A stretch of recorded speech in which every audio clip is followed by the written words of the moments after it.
Mahallenin sakinlerindenim ve 30 yıldır bu mahallede oturuyorum. Bu mahalle son 2 yıl öncesine kadar burası tarım arazisi olan ve Büyükşehir Meclisi'nde onaylanmış bir yerdi burası. Ve o günden 2 yıl zarfından bu tarafa burası tarım arazisinden çıkarıldı.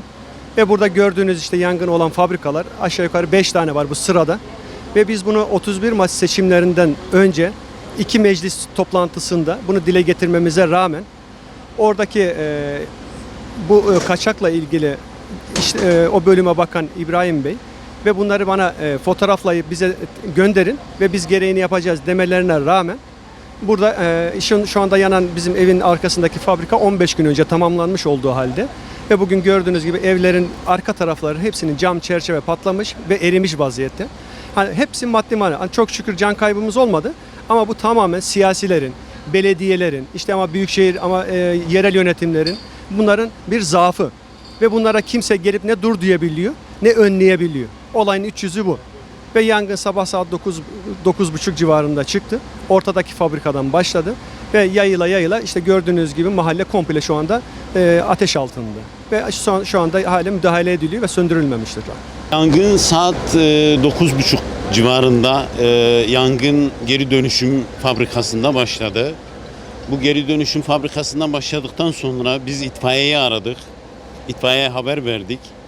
İtfaiye bu arada biraz gecikme de oldu itfaiyenin gelişinden.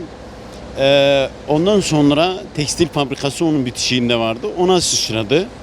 Tabii bu tekstil fabrikası, bu geri dönüşüm yerleri bütün hepsi daha önce ilçe belediye başkanlığına, büyükşehir belediye başkanlığına müracaatta bulunulmuştu. Bunlar işte buraya müsait değil, burada mahalle vardır.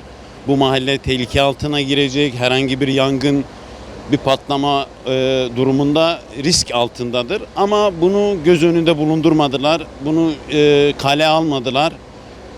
Ondan dolayı bugün bu yangın çıkmış durumda. Bu yetkililere sesleniyoruz. Bu fabrikaları, bu hurdacıları bu mahallenin içinden çıkartılmasını istiyoruz. Bir an önce buna müdahale edilmesini istiyoruz. Gerekli işlemlerin yapılması için müdahale edilmesini istiyoruz. Yönetimlerin suçu Maksul mahallede fabrika yaptırmaz. Çocuğumuzun, bak bu çocuklarımızın oynamaya bir karış yeri yok. Ama fabrikatör parayı basıyor, adam arsasını da alıyor, evini de yaptırıyor. Buradaki insanlar insan yerine koymuyorlar. Olan bu. Hadi bakın bütün evlerimizi gidin bakın, bütün mahalleye bakın. Hepsi zarar gördü. Sabaha kadar sesten yatılmıyor. Daha ne diyeyim ki yani? Hurdacılar sitesini getirdiler buraya. Çevirin görün. Akşamları oturamıyoruz. Sürekli yakıyorlar. Kabloda yakıyorlar. Her pisliği yakıyorlar.